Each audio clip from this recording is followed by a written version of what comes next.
Anybody who has questions later on, remember to talk directly into the top of the microphone and hold it close to your mouth. Thank you.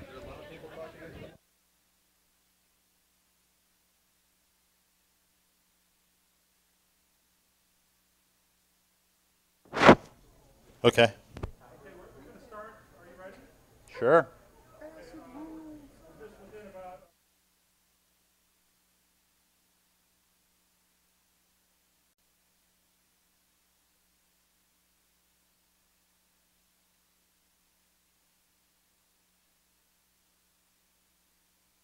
All right.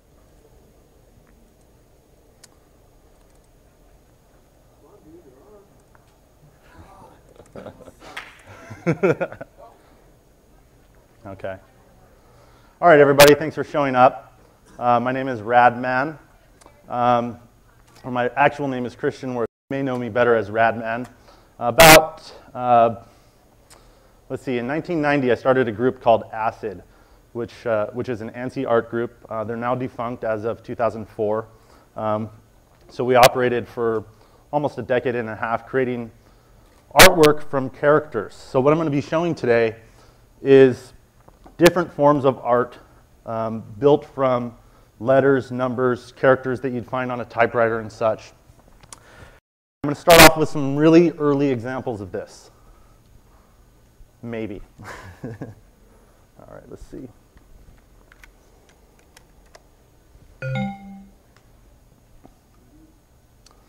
All right. Prior to computer-based ASCII art, we have examples of art created in created from shaped text, dating as far back as 304 BC.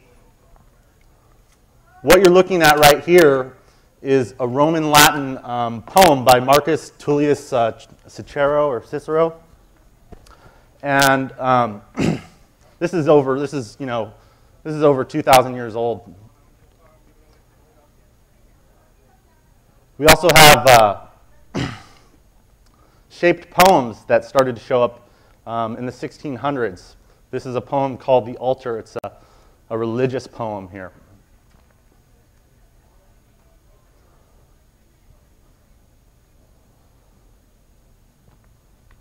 We also started to see concrete poetry show up in publishing such as Alice in Wonderland.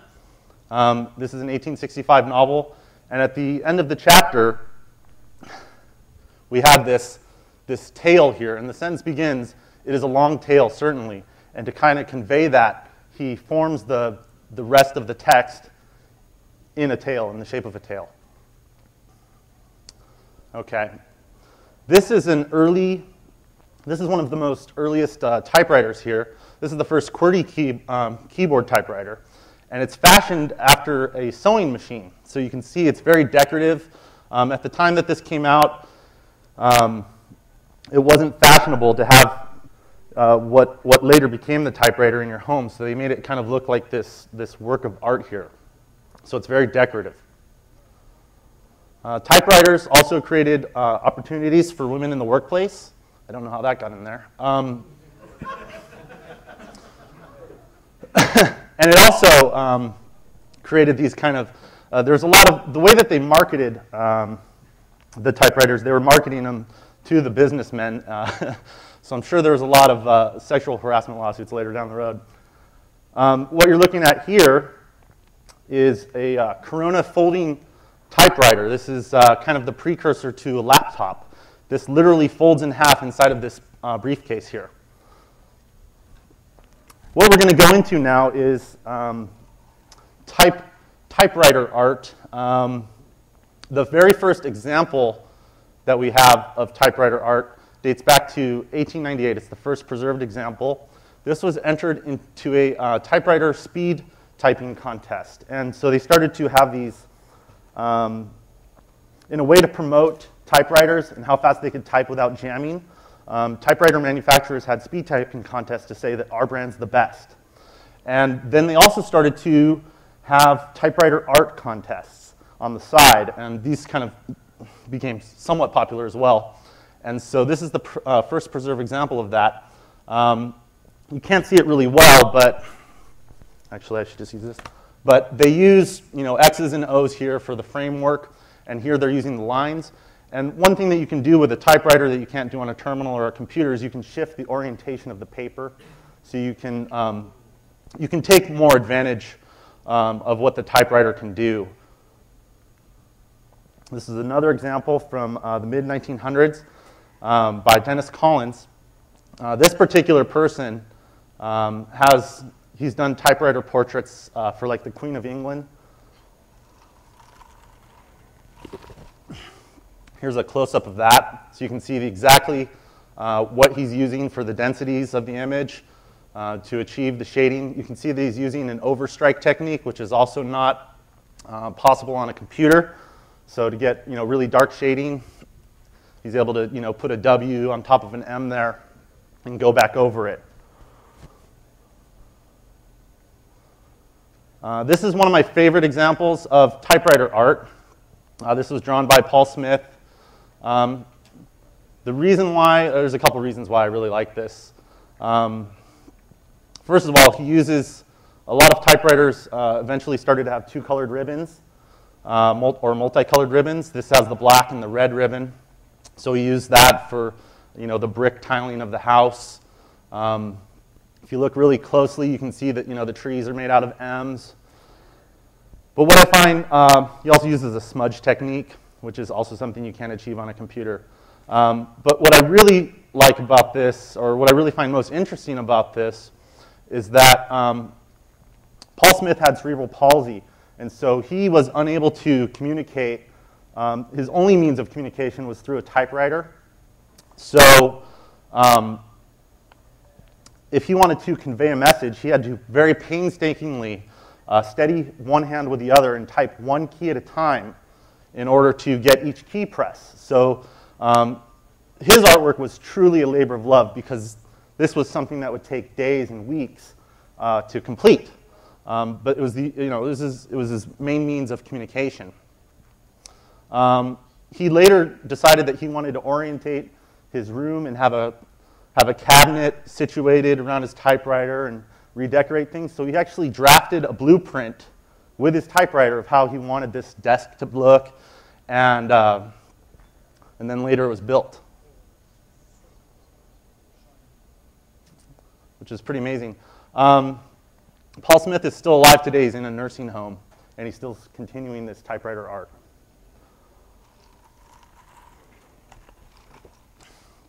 Okay. Other places that text-based artwork started to show up was with the teletype. And this is kind of a precursor to the BBS, because now what we're seeing is, rather than somebody stationary designing text-based artwork in their house, they're able to actually communicate with other people and send and transmit this artwork to somebody else. The very first evidence of teletype art starts to show up in the early 1900s, 1920s. The story is, that's been passed on by RaD artists later on down the road, is that teletype art started to show up when people were bored during the Christmas hours, and they were monitoring the telegraph wires. They still had to work there. It's kind of like working at a network operations center over the weekend or something. You have nothing to do. So, they would send messages, transmit messages to each other, and eventually they started to transmit pictures, which became more and more elaborate over time. This is an example of radio teletype art. And it's a perfect example. It's something that would very easily translate into ASCII as well. There's no overstriking here at all. Okay. So, as I mentioned before, RaD artists, they started to show up in the 1960s after they sort of received FCC approval to do this, to use the radio for other means. This is a very complex example of RaD art sent over ham radio. This was done by Don Royer sometime in the 1970s. And this is actually 4 printed panels. So this would be sent from one teletype machine to another at a rate of about 45 to 70 baud. This is like 1,200 times slower than a standard connection. And So, I mean, literally this would take, 30, 40 minutes per page, and if there was an error, there was no error correction. They'd have to start over and say, hey, this line was messed up, or this was all messed up. So, I mean, this could take hours to receive from somebody else, but this is 4 printed out pages put together.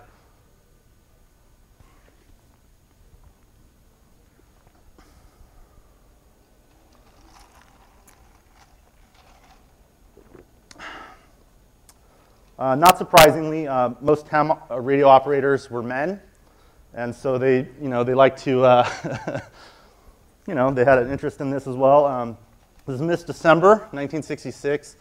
Gotta wonder how old she is now. But anyways,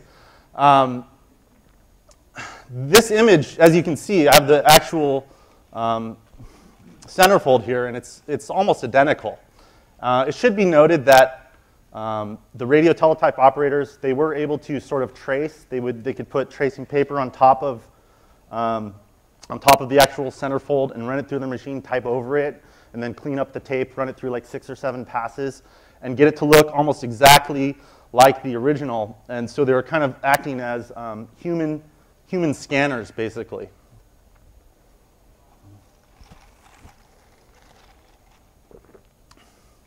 Okay. In the 70s, we started to see a really rapid shift to the video display terminal. And this kind of introduced some new options as far as text-based art goes, as well as some limitations. But one of the things that you could do with a terminal that you couldn't do with, say, like a typewriter or something is you could have animation.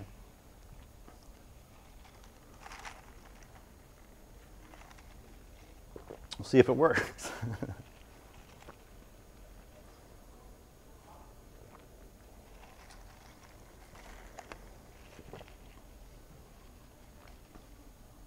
So this is a very early VT100 ASCII animation.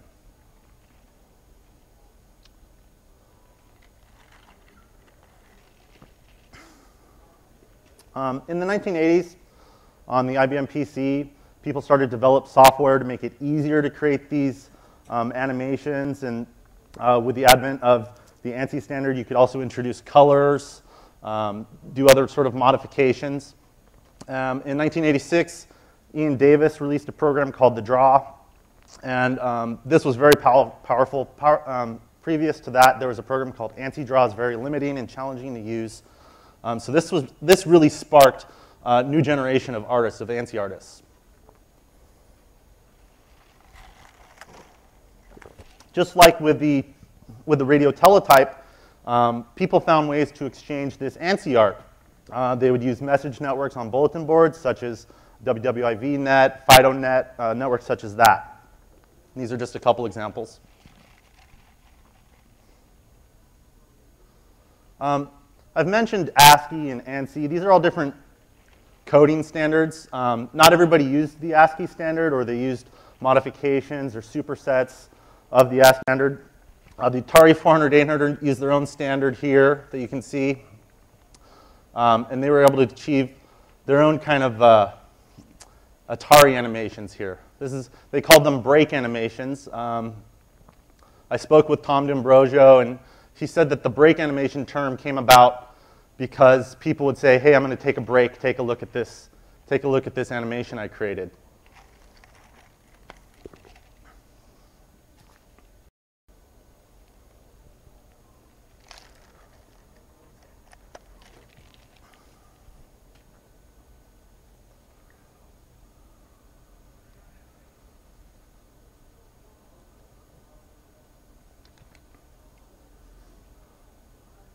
The Hacula bat.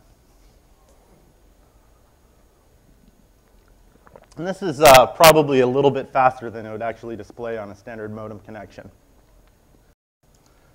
So it just depends.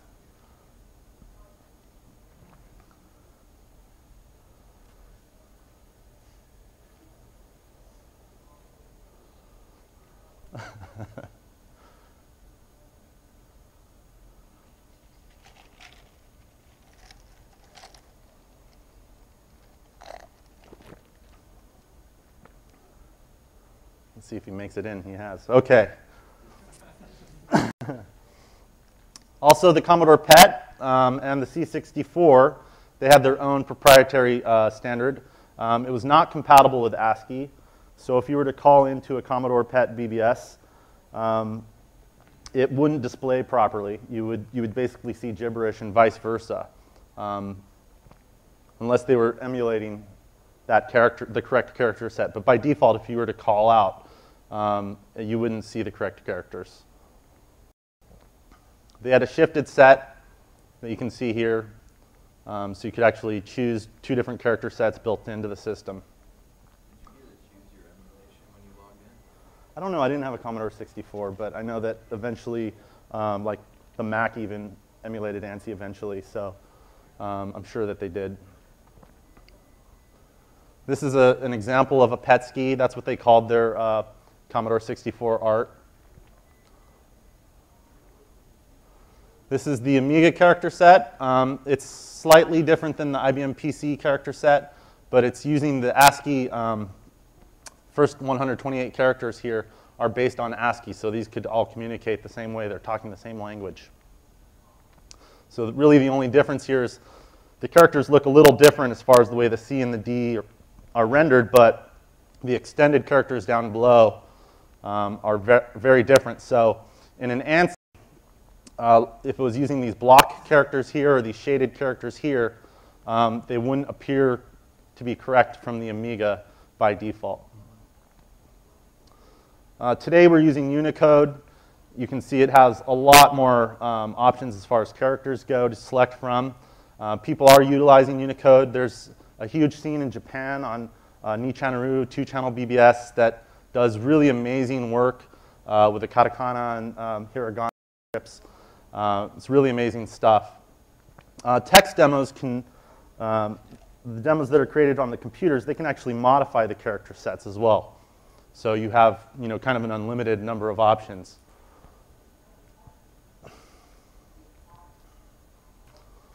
That got ahead of me there. Okay.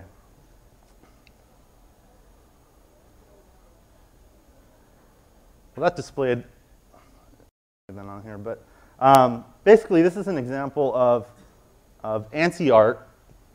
This was created in 1980, or actually 1990, by myself and a friend named Grim. This is a Louder Than Bombs ANSI for a BBS in Southern California.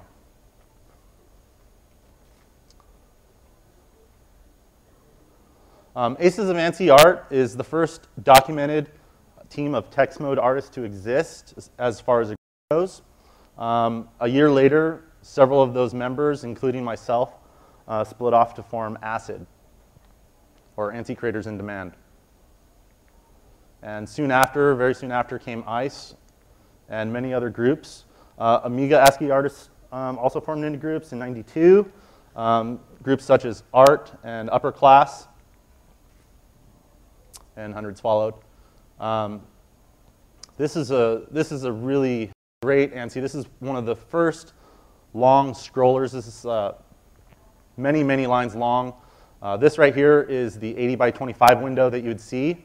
So you'd see this much, and then it would scroll down very slowly at 2400 baud.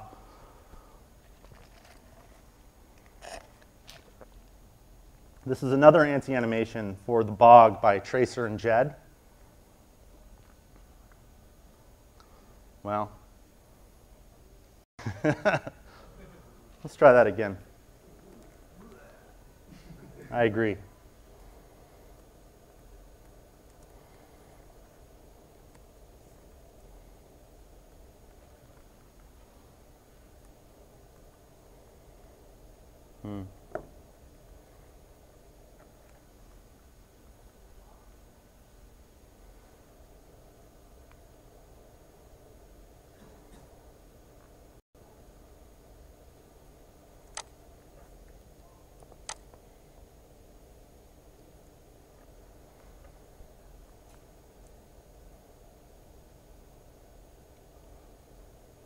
Yeah, let's try 9600.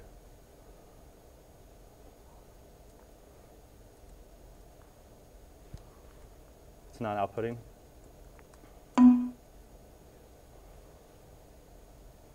Lovely.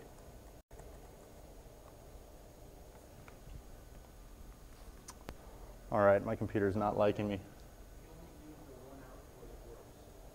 Okay. Yeah, it's super pissed.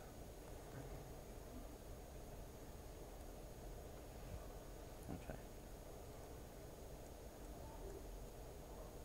No. Might have to restart.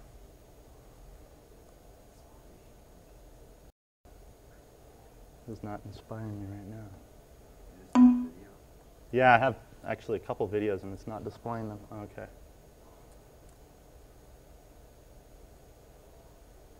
Yeah, PowerPoint and video, always problems.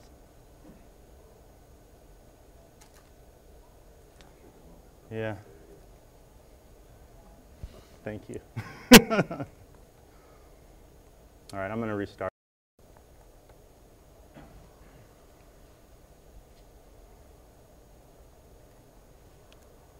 Can reboot faster than this.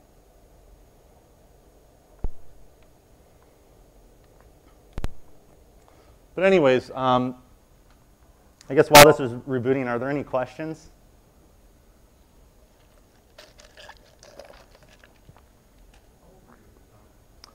I was about 14 when I first started ACiD. Actually, that's the typical age, right, for most people when they start BBSing, I thought. Or at least the people that I was interacting with, that was a pretty common age for when they started to get involved with BBSing. What were some of your influences at the time? What got you started in it? One of the originators, or at least as far as... One of the inspirations for me was an artist called Ebony Eyes, who is documented in Jason Scott's BBS documentary. She was one of the early, really great, talented ANSI artists. Also the people in Aces of ANSI art. Things like New York City subway art and stuff come to mind. Maybe not directly, but you know, I definitely am a fan of that style of artwork, and you start to see a lot of that urban style of artwork reflected in ANSI, especially as the styles develop over time. They become more and more complex. So there is a lot of kind of graffiti style ANSI art out there. Also the process of drawing a long scroller where you can only... It's kind of like a subway. Yeah. It's kind of like painting a subway car on its side because you can only see a certain section of it while you're drawing it. You have to step Just back. the strongest parallel I can get that. Yeah. I wondered if... Especially there's a limitation of 16 colors. So there's really kind of really primary colors that you have to work with within ANSI art. You ever make your own font? What do you mean by font? Which type of font? Like you make your own character set? I've modified the DOS character sets, yeah. For like custom DOS utilities and such. View, one of the earlier versions of ACiD View, modified the character set as well. All right, so we're just going to, unfortunately, have to skip through that video. Is there any kind of compression over VBS or just straight text? Yeah, a lot of modems supported hardware compression, like MNP. So if the two modems both had the same type of compression supported, it would actually display it slightly faster. You'd get some speed or some time savings there.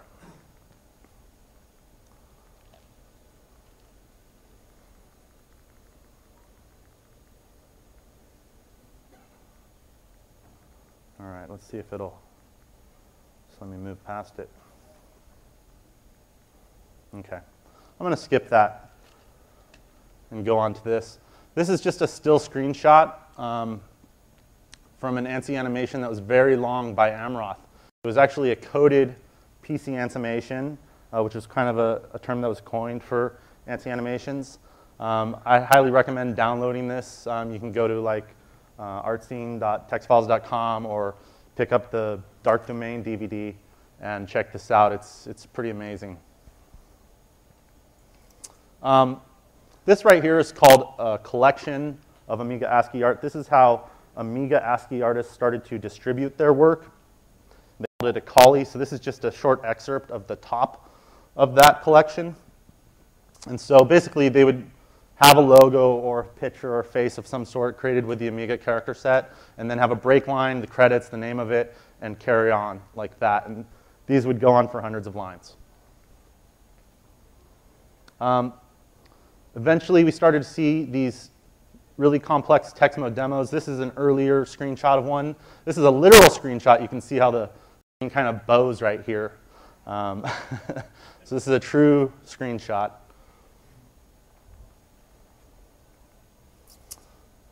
This one I want to show later because I don't trust PowerPoint. This is the Starport TEXTMODE BBS Tro. So they're advertising their BBS. This file originally was very small, it's maybe a couple kilobytes at most. And this does modify the character set at the very bottom. It modifies the character set for a scrolling effect that changes when it goes from right to left.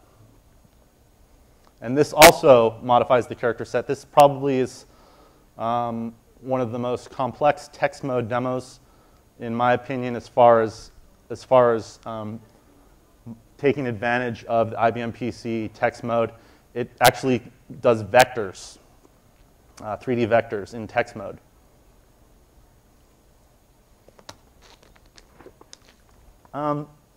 The TEXTMODE demo concept is confined to the PC realm, but you also do see them. This is an Amiga ASCII demo, so they do exist on the Amiga. This is in a world of ASCII. It's a screenshot from that. Has a little rotating three-dimensional cube, and then the Amiga-style ASCII art face in the foreground, while that rotates in the background. There's not really any animation per se on the Commodore 64, but there are kind of art packs with music in the background. So they'll show different PETSCI CG art and then have the music play. There's a lot of different art communities. As I mentioned before, there's Channel 2 or Nichanaru, which is the Japanese ASCII scene. There's the standard US ASCII, pure hardcore ASCII, where they only use the 7-bit ASCII, none of the extended characters on alt ASCII art news groups. There's Amiga and PC scenes that kind of identify their own unique character sets.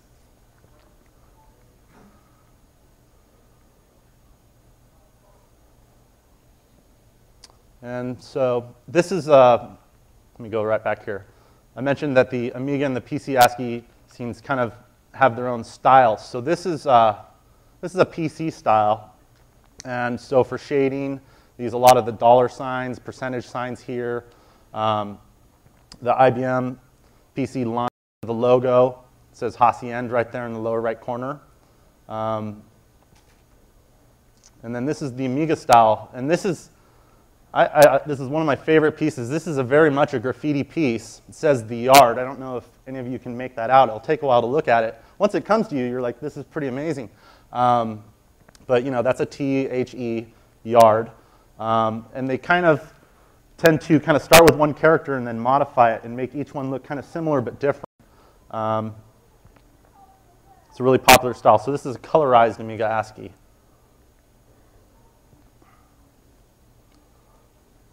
Let's see if this works. It's not as bad. This is a scrolling ANSI, and so the colors are way off. The palette's really screwed up. But that's kind of how a BBS would display an ANSI in an 25 window. Before I go on and show some of the ASCII demos, just want to take another break, see if there's any questions. Nothing? What's up? Okay, what's up? What's like the time frame, or how long does it take to make like an animation? Like how long do you, if you're going to sit down and make one, how long do you expect to work on it? I would imagine it just really depends. The ANSI animations that you saw earlier, well, I'll have to show you another one, but Hotter Than Bombs one was pretty simplistic. The one that was crashing was for the bog, and that was literally drawn frame by frame in ANSI, and it takes a long time just to draw an ANSI, a single frame. And so these were, each frame is drawn, or each portion of the frame that's modified is drawn by hand. Whereas with the demos that I'm about to show you, they're constructed in the similar fashion as a regular demo and then rendered out to ASCII. using ASCII character sets. What do you think about the programs that they use where they have a picture and they'll convert it to ASCII, where they almost have an Right. ASCII character for ASCII, each pixel? Sure, That ASCII art- seems like they're cheating. Yeah, that's pretty much the common consensus, is that they're cheating. There's like an ASCII Babes website that you can go to, and you can see Sarah Michelle Gellar or whoever from X-Files, whatever her name is, and they have it converted into ASCII. Yeah, it's not done, there's no human element involved to that. It's just a program routine converts it to a text file. The ASCII scene does consider that to be cheating. So I guess the answer is yes. People do that. Some people have tried to do that within the ASCII scenes and then clean it up a little bit, because usually what it produces are, if you're trying to do it in an actual 80 width, 80 columns wide format, it produces undesirable results. So you'd have to actually go through and clean that up a lot, unless you're blowing it out to something like this and then shrinking down the font size in HTML, which you might as well just have the JPEG at that point. You should have a contest to see if they can do it in like a 4x4 block. Right. There was actually there was an artist named Terminator 2 in the ANSI scene who would try and accomplish ANSI art as small as possible, make it identifiable as small as possible, rather than these huge blown out long scrollers. So there was also a couple different fields of thought there as well. So I'm kind of blinded by that, so I can't see if you're raising your hand. Is that it? Okay.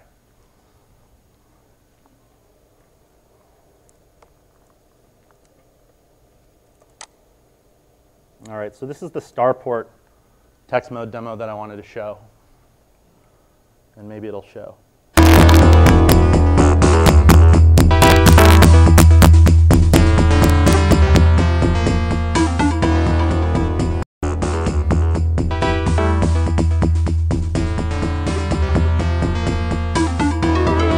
So this is playing, I believe, FM music, ad-lib style music, and then it's doing this right here, where it's actually has a modified character set to show you this scroller that modifies from right to left, the perspective.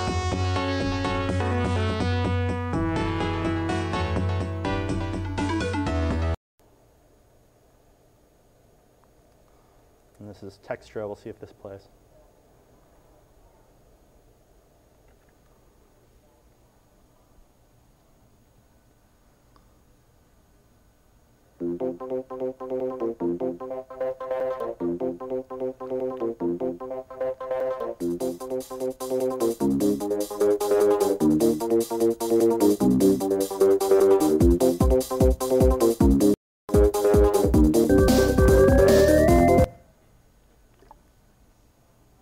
Maybe not. All right. Yeah, the artists, it looks like they didn't have any ANSI artists there. Okay, we'll go with this one.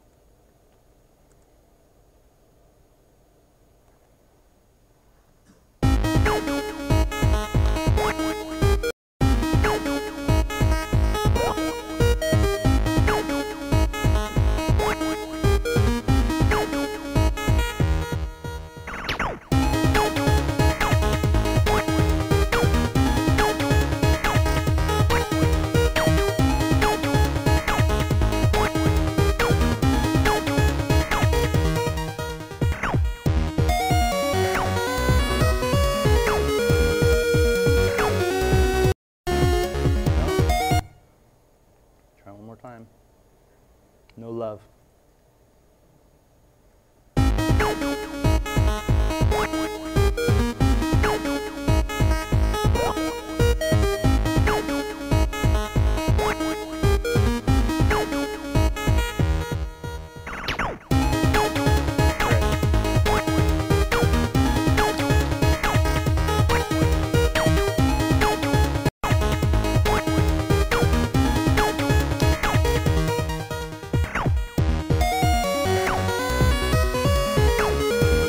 This is a TEXTMODE demo, which is very ANSI-like looking. They're relying upon almost exclusively the block characters here. Just blocks, half blocks, kind of simulating anti-aliasing as well. They're using the white and the gray and darker. This is an executable, yeah. Yeah, this is not coded, you know, frame by frame or anything. This is not drawn out frame by frame or anything like that. Hand drawn.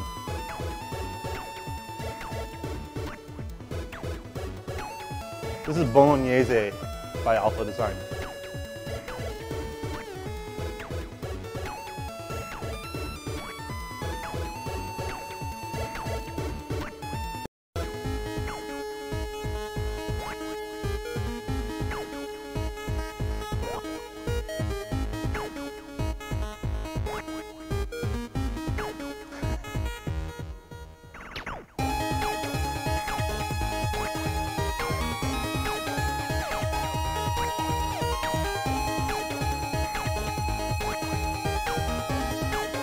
Particular person who coded this bright light, he seems to lives in Finland and he attends assembly, which is one of the largest demo parties in the world, and he tends to sweep half of the competitions every year. I've seen him get on stage about 4 times for awards. This is Mr. T, everybody knows. The artist who did this Mr. T wanted to make this a scroller and then say, I pity the fool who doesn't vote for this TEXTMODE demo. He didn't have time. All right, I'm going to see if I can drop this down.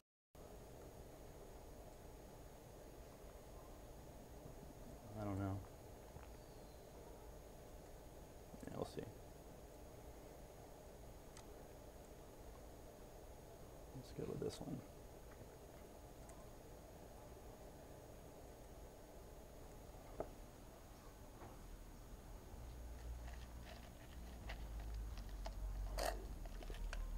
There's an annual event called TMDC, which is the TEXTMODE demo competition. So it's an online competition. You don't have to actually show up anywhere to enter, and you can submit review their guidelines and submit something if you're interested in this form of art.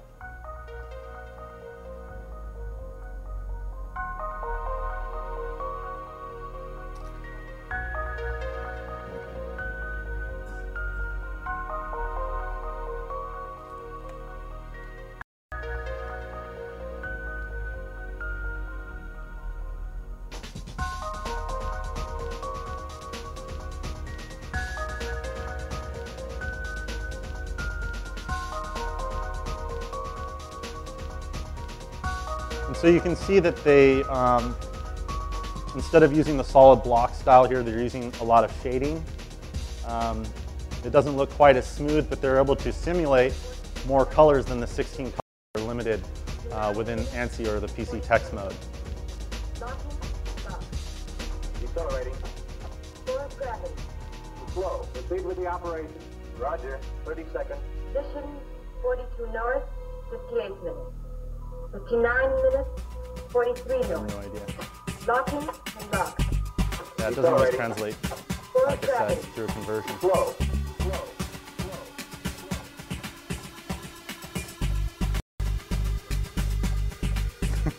Pretty much.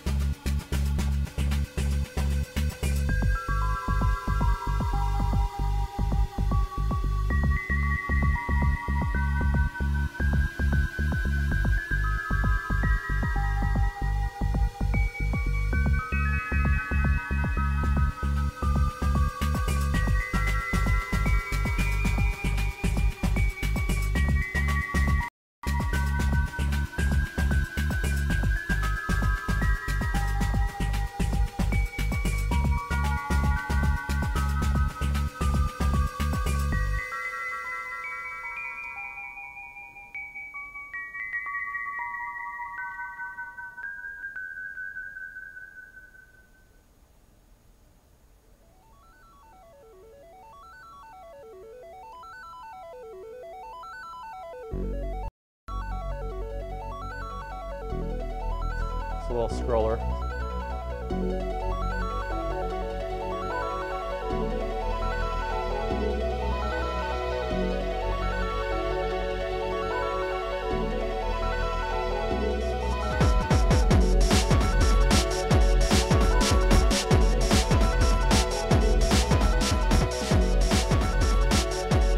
I'm assuming that's Bruce Lee.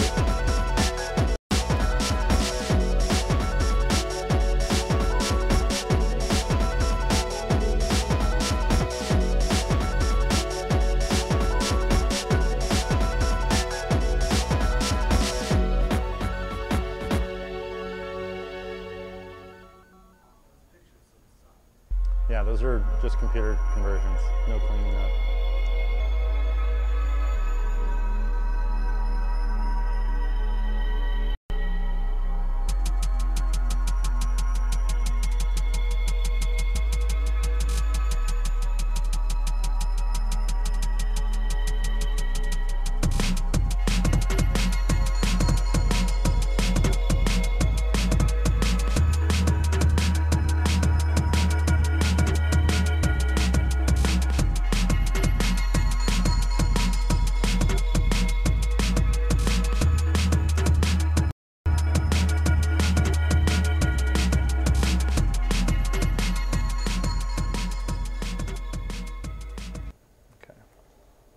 I think I have maybe two more. This was the winner at the 2004 TEXTMODE demo competition.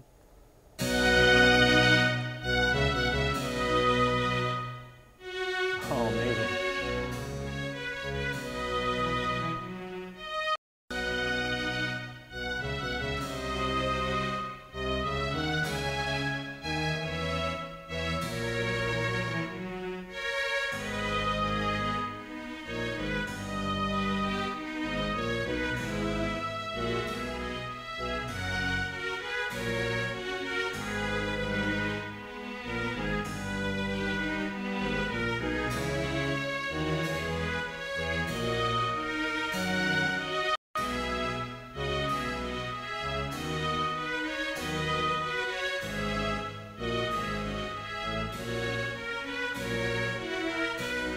This is created by the Trailer Park Demo Group.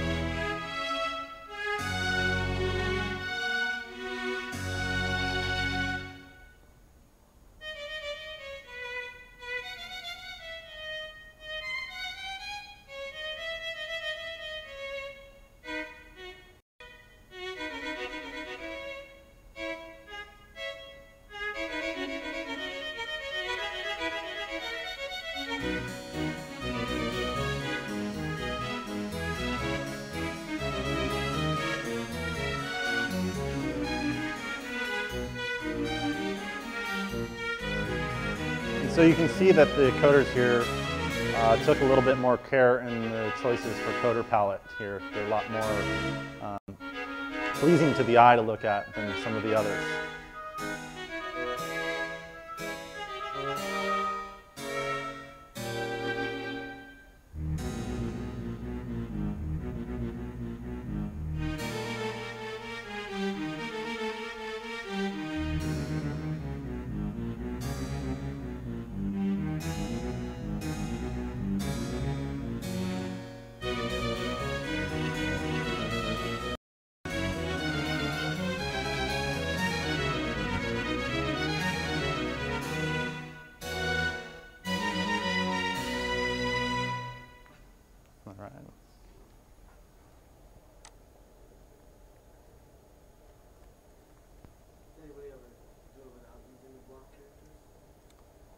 Yeah, in fact, this next one is using more ASCII characters than shaded characters. This is Signal to Droids. Northern Dragons are out there. Well, I know there's a few, but that's the only TEXTMODE one that I'm aware of. This is Signal to Droids by Northern Dragons.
Probably, yeah. Okay, let's see. I just want to humor myself and see if I can get this to work here now.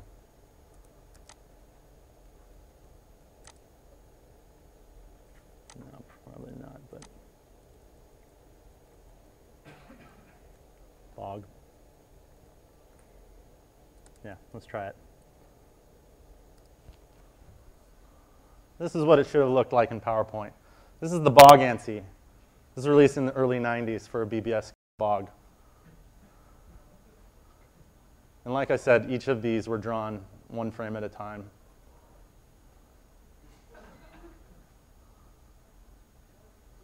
That's for pissing in the bog.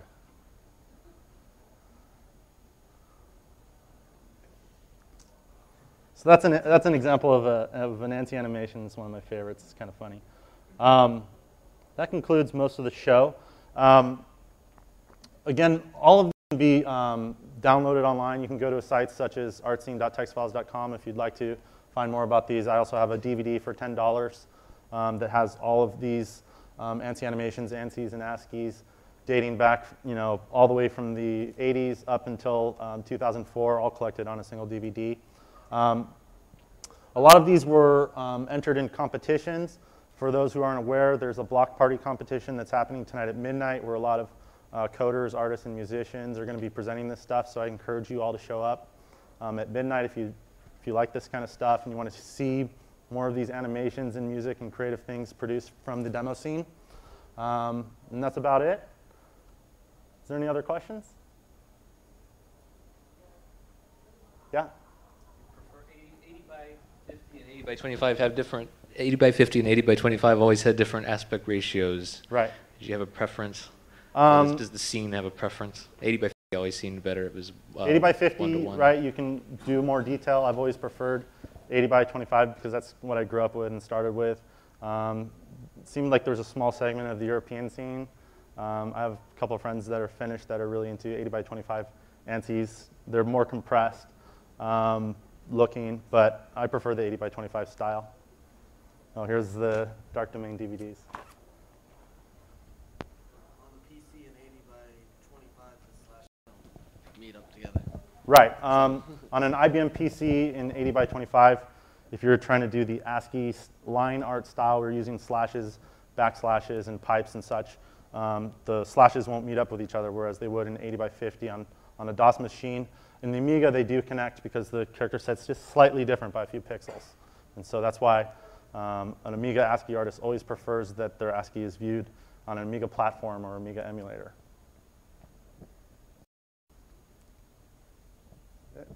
Okay, well, thank you very much for showing up.